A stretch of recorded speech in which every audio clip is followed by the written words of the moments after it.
help to their story, a frustration to their story, or actually an enemy to their story. Hey, welcome to the Church Staff Book Club. We are in episode 5. Really, this podcast is all about learning together. We don't need to go through this leadership journey, this ministry journey alone. It can be a very lonely road. So we want to learn together. Obviously, this first book, Jason, is our book that we're talking about.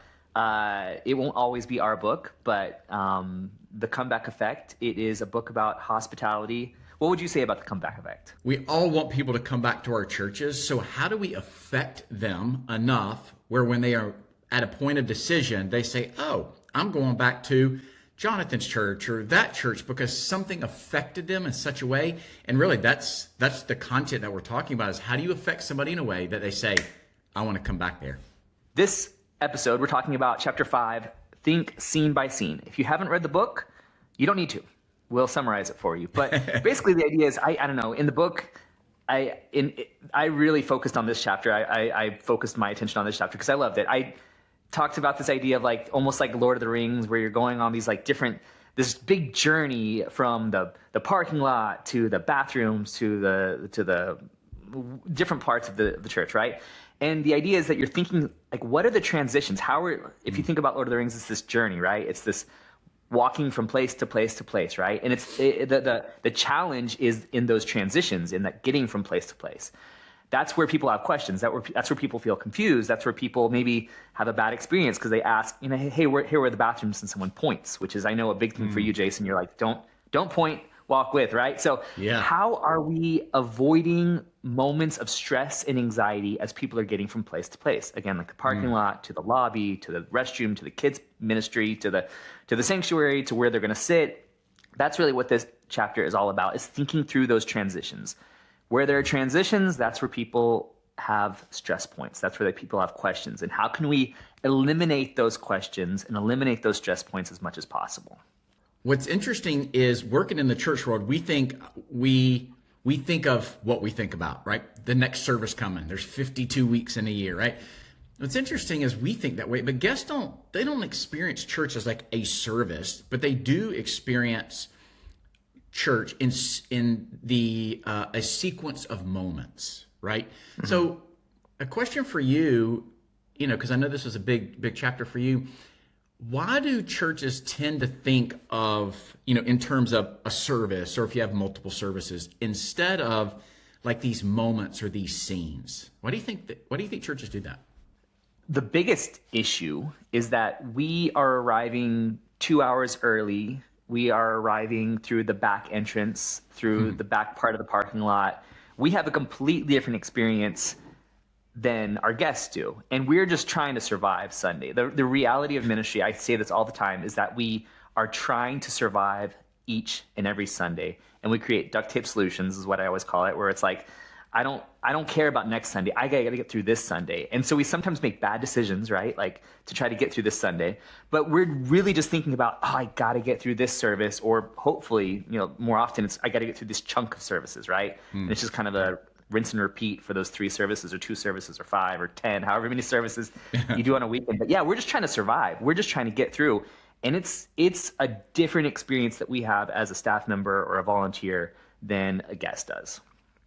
Is there a danger, or what is the danger, if we are so focused on designing church as a service around the stage instead of what happens before and after? I think we talked about this in another episode, but the idea that COVID really exposed the idea that what happens from the service start time to the service end time is kind of the least important part. Because I can get elevations, I can get Lakewoods, I can get Saddlebacks, I can get any church that I want. I can get that chunk of time from start of service to end of service to the final amen. I can get that on YouTube. That's not difficult. But the stuff that happens in between, the person that I shake hands with, the person that prays for me, the person that gives me a hug during greeting time, as much as we hate greeting time, like that's the stuff we can't get on YouTube. And that's the stuff people are craving more than ever.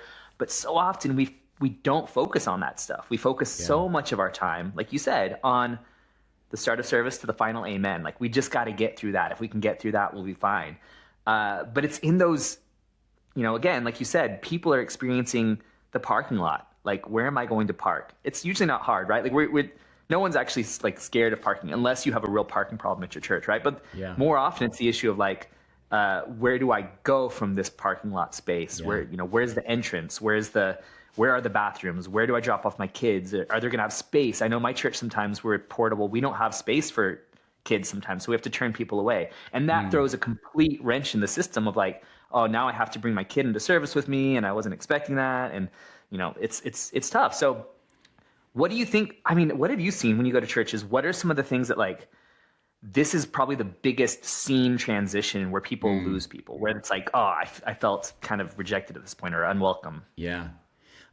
So before answering that, picking up what you were talking about, I do think philosophically you're right on. Guests don't think about the same things that the church staff person thinks about. And that's not a criticism for either side. We have just a reality. Yeah. Yeah, it's just a reality. I think what I would encourage all of us, goes for myself too, is to be mindful of is the guests aren't looking for or remembering or even caring about like a run of show. But I know most of us in church world, we're used to what's happening here, here in this transition, blah, blah, blah, blah, blah. Guests actually remember much less than that. And there's a lot of science out there, what seems most important. What's interesting is how you start or how they start, a guest starts, how the experience ends. And then, Chip Heath and Dan Heath talk about this at their book, Power of Moments, about this peak moment, and you can design these peak moments. And we could talk about that later. But when you look at these different scenes, really people are asking, am I welcome? Do I belong? Do I understand what's happening? Was this worth coming for? And all of that to say this one phrase. On the church staff side, we think of these moments. We don't even think of moments. We think of function. Yeah. But to a guest, scenes are emotional. So I would say it this way. Scenes are emotional, not just functional. So when they are checking you out on the website or social media, or they pull up in their car, or they walk to the first set of doors, or they hear, whatever it may be, it's functional for you. It's emotional as well for them. And so I think that's something that being mindful of, because every scene, and maybe we need to unpack this for somebody listening. You may say like, okay, you keep saying this word scene, like, what do you mean? But every scene answers an emotional. Yeah. Here's what I mean. And you've probably seen this reel is there's this millennial urge to, when you get to an airport, you have to go to your gate, even if it's 2 hours early, just to make sure it exists. Right? Like the idea is like, you just go to the gate, you look at it. Okay, now I'm going to go to Starbucks, right? Like there's that reality of that. The gate is a scene and it's where you need to get, and you're worried about getting to that scene. The transition is you walking there, right? So like, there's this reality of like safety whenever we're at the place. The journey there is unsafe. So if you're going to the kids ministry program, I need to get to the kids ministry. That's the dangerous part, right? Once I'm there, once my kid is in their place, once I'm done with that scene, it's safe, right? Like, and then once you get to the church and once you're seated in your seat, that's honestly why I sometimes like the idea of coffee at churches. It is not about necessarily like having good coffee or bad coffee, or that it's like makes people awake, or that it's just there's something safe about holding something. Like that's a scene. Like I have coffee. Something has been accomplished. There's a safety in holding something, weirdly enough, right? Like, so as weird as it is, coffee can be a scene transitioner for people. Yeah. And to take that further, think about scenes, parking lot, going to the first door, dropping off a child, going to the bathroom, going into an auditorium, and then reverse, right? So there are all these scenes. What you just said is rarely talked about, and it's this. The in-between those big moments, the parking, those absolutely matter. Somebody may hurt me for saying this, but you just hinted at this. The in-between scenes, or AKA transitions, right? So from big scene to next big scene, if you will, the transitions, they might matter most. Yeah, I agree. Because I think if we focus any effort and attention and care and love and all that stuff, it's usually in the kind of the big scenes. Yeah. But it's the in-between that people typically, again, there's a lot of research around this, typically feel the most uncertainty, the most anxiety, the most emotional vulnerability. So you think, okay, when I park, done. Now, is that scene important? Yes, because you don't want a crazy person in the parking lot or somebody that's like, I've experienced before, or nobody in the parking lot. But at least if somebody gets you there, okay, check. But now I got to go to the next thing. Go, what's the next thing? Well, let's see, I hope I choose the right door. Okay, well, that's a transition. Or if you have toddlers like I do, are my kids going to get hit by a car? Is it like a real thing? I have three kids. A baby, a toddler, and like a 4-year-old, right? And I'm like, I have to keep them wrangled. I have to, like, if my wife's working on a Sunday, now it's me with 3 kids that I'm trying to haul into church. And there's like a reality of like, this is a dangerous scene for me, as silly as it is. But like, there's a reality of that. If you're special needs, if you're in a wheelchair or if you're in a walker, there's so many cases where just having someone to help you transition that scene is so important. So as a parking lot attendee, the car is not the scary part, right? Like the people walking is the scary part. So being almost more attuned to the people walking will help you become an assistant in that scene transition. Yeah, and we've talked about this before. If you're in parking, you're not parking cars, you're guiding people. Because guiding people could be in that vehicle or, pedestrian from pedestrian perspective. Let me ask you this question. Which scene or transition do churches most often underestimate or ignore? Or maybe not most, but a big one. It's a good question. I think honestly, probably the walking out scene is probably what people don't think about. Like at that point, it's okay, now you're on your own, right? Yeah.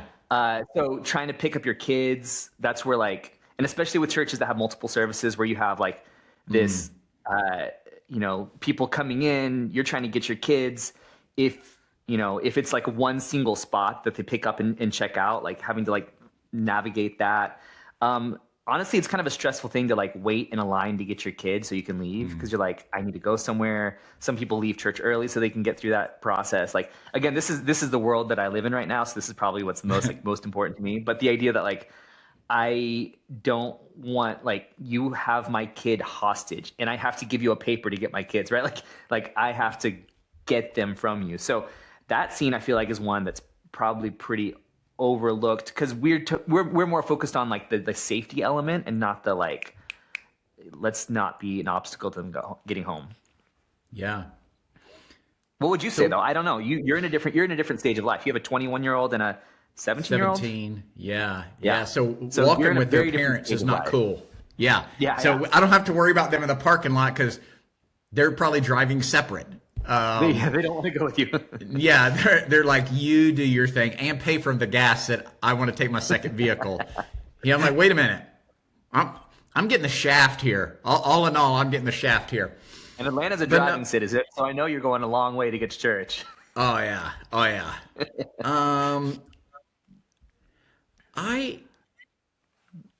I think Jonathan, I struggle a little bit on this one. I probably could pick apart every single scene.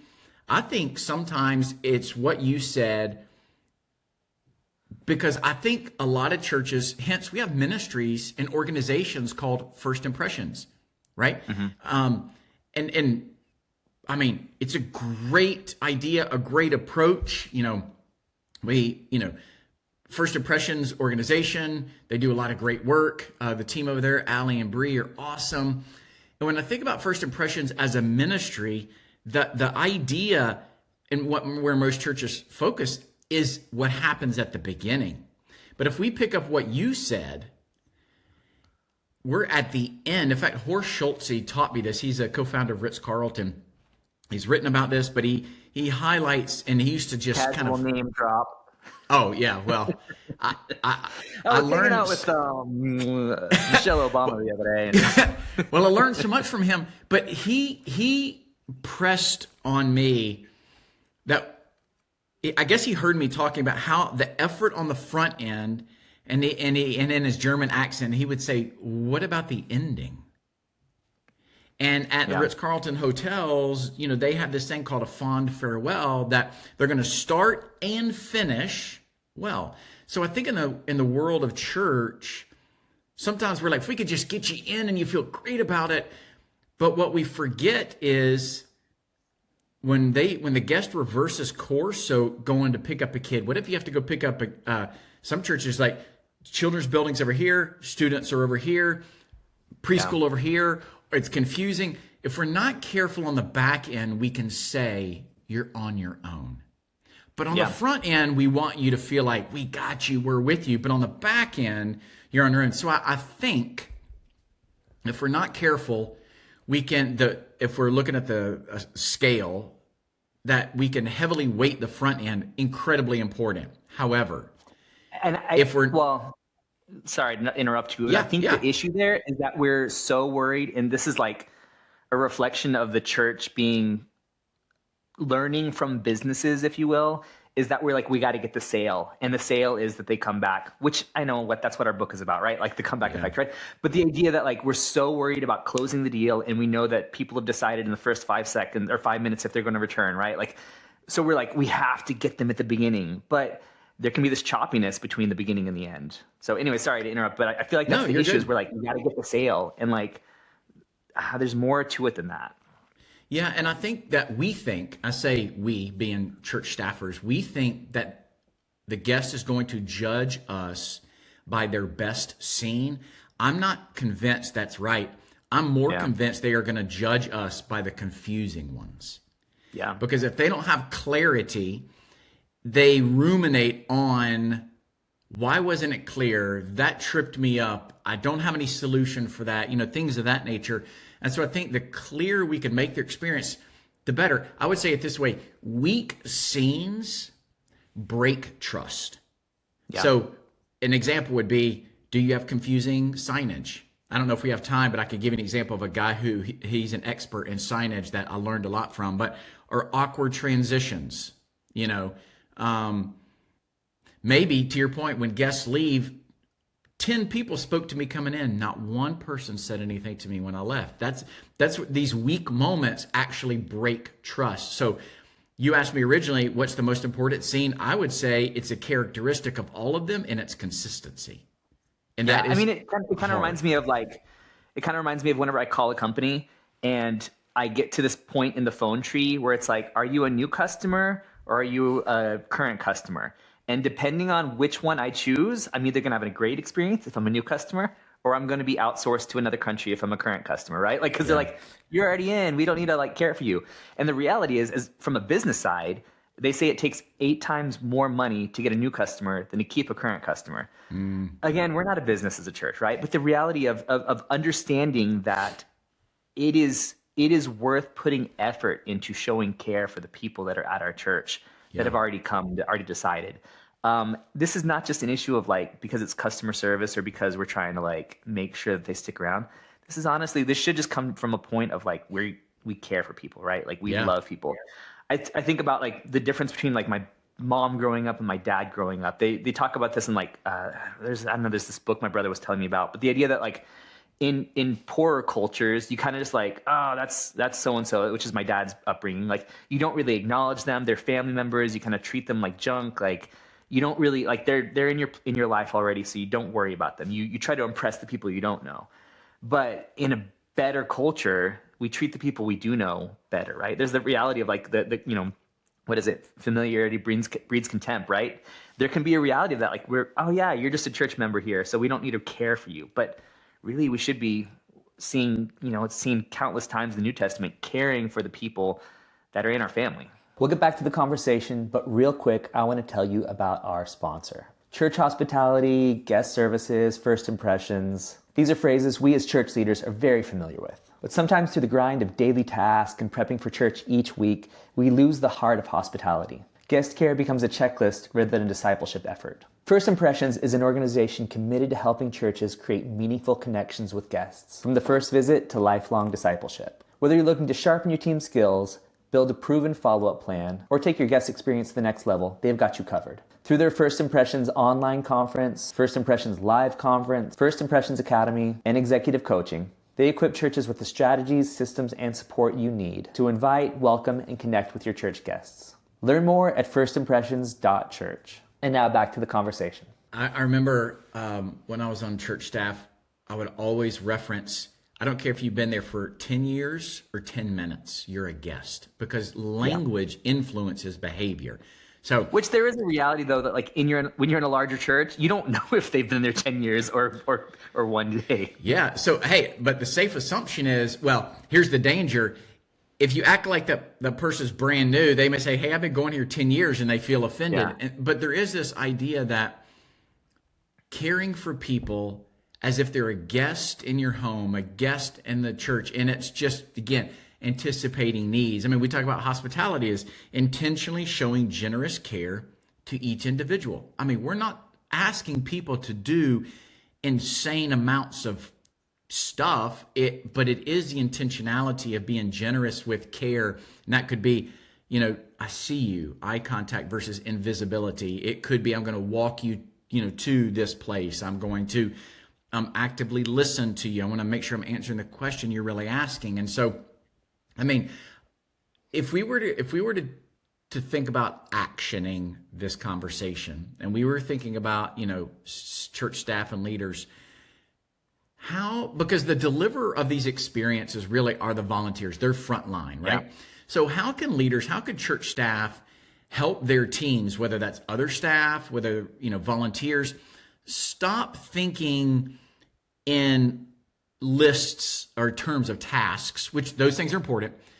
Yeah. But how can we help people begin thinking in terms of these moments, these scenes? Yeah, I think this is my favorite part of this chapter, is the idea that we talk about so often in our lives. We think of ourselves as the hero, right? Like, so especially if we're talking about getting through each Sunday, if I can get through this Sunday in my story arc, I've done it. I've achieved it, right? But we need to start making a shift where each guest has their own story. They're the hero of the story. And we are either a help to their story, a frustration to their story, or actually an enemy to their story, right? If you think again about Lord of the Rings, you have like Gollum, who sometimes helps and sometimes is the enemy, sometimes is the frustration. You have the orcs, which are like the straight enemies. And then you have like Samwise Gamgee, who's just like, whatever you need, Frodo. You know what? I'm not good with accents, but whatever you need, I'm going to do that for you, right? Like we love Samwise because it's not really about him. He's just, I am there to help you get the ring, whatever it takes, right? And so really positioning our minds to like, how can we be the helper, the Samwise to each person that comes into our church? What in their journey is too heavy for them to carry on their own? And how can we carry that for them? I think that's the part that I love about this chapter, the shift from, it's a story, that's cool, but the idea that, man, we can actually be enemies to people's stories. We can be frustrations to their stories. We can stress people out and cause it. We're like, man, that was a rough journey. Like, hopefully it doesn't have to be like the journey to Mordor when people come to our church. Yeah, you're right. I mean, and we want to not frustrate people. And so we talk about comeback effect, If I affect you in a way that's frustrating, you don't want to come back. But if I affect you in a way that is light and caring and attentive and appropriate, not too much, but also not, too distant. So, and sometimes that's hard. So I know that can be a hard thing. And so you're right. We can be a help. We can hurt the process. One question I have swirling in my head, I hesitate bringing it up, but I think it solves the tension that church staff face, and it's this. We wrote another book about volunteers. So a question that I have in my head is, well, how does doing this, what we're talking about, this, these scenes, and like, does it help the volunteer side? And, so what's the relationship? And I think it's this. So in the business world, it's called customer mapping, right? It's, all right, what's the journey our customer goes on? They call here, they show up here, they do this, they purchase here, they go to the warranty, whatever. They know those spots. Again, scenes, right? Yeah. In the church world, we're saying the same thing. There's a journey that the guest goes on when they come to your church. Yeah. What role does the volunteer play in that? Well, the volunteer is the guide in their story, right? Here's what's interesting. Here's how it directly relates to a frequent pain that church staff have. The frequent pain is, I don't think I have enough volunteers. I mean, I hear that all the time. And I'm like, well, how do you know? Well, rarely there's a sensible answer. Yeah.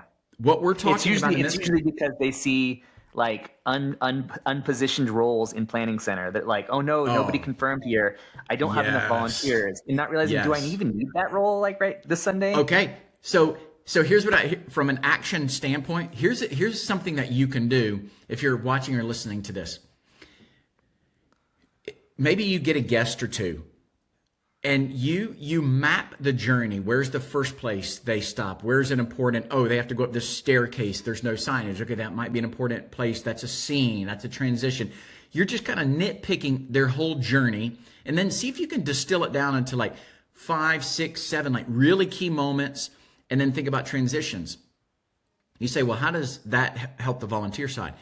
When you lay out the guest journey, it will then inform how many actual volunteers you need and where you need to place them and the type of volunteer you need in that particular place based on what the volunteer might need. So these two, guest and volunteer mapping, they go hand in hand, especially because the volunteer is going to be the one that's going to deliver this, hospitable experience as this journey, as this guest has their journey. So I just wanted to connect the two because so many people, leading volunteers can be a struggle, but it's all right. Well, how does a volunteer world connect with a guest world? It's an incredible support, and it may actually answer the question, how many volunteers do I actually need and where exactly do I need to place them? Yeah. And I would say, and we talk about this in the book, I would say that the places you need a volunteer is anytime someone has to make a decision. So door, is this the right door that I'm going through? Volunteer there. Yeah. And then now you get into the lobby and it splits off into two directions. Where do I need to go? That's the next decision. You probably don't need any greeting people in the church. I will say that ushers, right? Like especially this is but like ushers probably be whenever the service starts. Well, that's where I need to make a decision. Whenever there's a wide open like sanctuary filled with seats, like there's not really that much of a decision point, right? But like, so there's really only, and I think what a great kind of practice to do would be like, hey, go on a Saturday and just like pull up as if you're a person with kids and just kind of walk through the campus and see, okay, where are they going? What are they doing? Just get in that mindset and say, how would I volunteer help or hurt in the situation? Or how would a sign help or hurt in the situation? Because that's the reality. There is a help and a hurt. Yeah. Part of the unsafeness of going to the worship center from the parking lot is that I have to go through people. I have to go through a gauntlet of ushers or greeters, and they're going to be asking me something or wanting me to do something, and that's an unsafe feeling. As much as we put them there to help, that's also an unsafe feeling because you don't know if they're going to help or not. You don't know if they're going to like say, oh, you can't bring that in here or whatever, right? So is someone going to help or hurt in this situation? Sometimes you might not need a volunteer in a place that like you technically should have one because there's no decision to be made, or it actually is going to get in the way of them feeling like they're safe to go into a place. Yeah. Yeah. And I like to remind, because I lead volunteers, where I go to church, and reminding them the fastest way to improve hospitality rarely is it by adding more people. It's recognizing the scenes that are already taking place and maximizing the experience in those moments, right? Either at the beginning, something in the peak moment, in the middle, the fond farewell, or how they leave. Let me ask you this as we, maybe head towards the end. If you were to say to a leader, a church staffer, hey, remember this one thing. When you think about scene by scene and the comeback effect, like remember this one thing. What would you say that one thing should be? You can actually be a harm to someone's experience unintentionally. No one wants to like be the antagonist or the frustrator in their experience, right? But the reality is that does happen. I remember my wife and I visited church for the first time, and an usher walked up to me when we found our seats. I was safe. I was in the safe place, right? He walked up to me and he said, "You're a good husband, right? You're being faithful to your wife. You're bringing up your kids." Like he started like grilling me, trying to encourage me. He was trying to preach to me, right? Like that was his ministry. But I felt so unsafe. I think he like was hoping I would get saved. And I'm like, buddy, I've been saved. I'm saved. Like I can't get more saved. But like the reality of like that person ruined the experience for me. He was a volunteer. but he had a heart for people, but he missed the mark completely, right? So the idea is that person was a frustrator to my experience. Otherwise, it was a good experience. It was a good church. It was fine. Like, I probably wouldn't have gone back because it wasn't necessarily what we were looking for. But it was like, I could go here. It'd be fine. But a single thing that someone is doing because they have a heart can actually be a frustration. It's wild to me. What would you say? I would actually pick up on what you said, and I would say there is something we often don't talk about, and it's around intention and perception. That guy's intent was great, but the perception, and you walked away feeling some sort of way, and you told yourself a story about that person and the church, and the only moment that you share together is the behavior.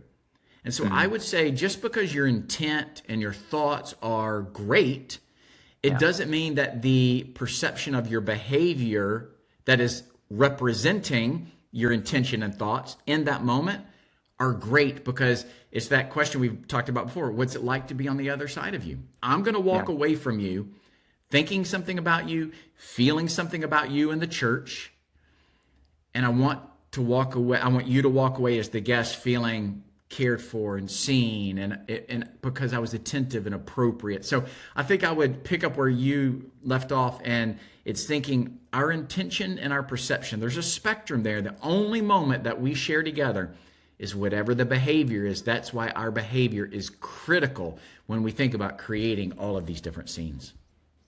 That's the end of this podcast episode. Hey, if you have any questions, feel free to reach out to us on social media. Leave a comment if you're watching on YouTube or on Spotify. I think let's see have comments, but ask some questions.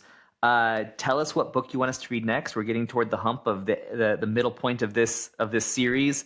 So yeah, we want this to be as useful as possible to you as we all go on this journey together. But we'll see you guys next week.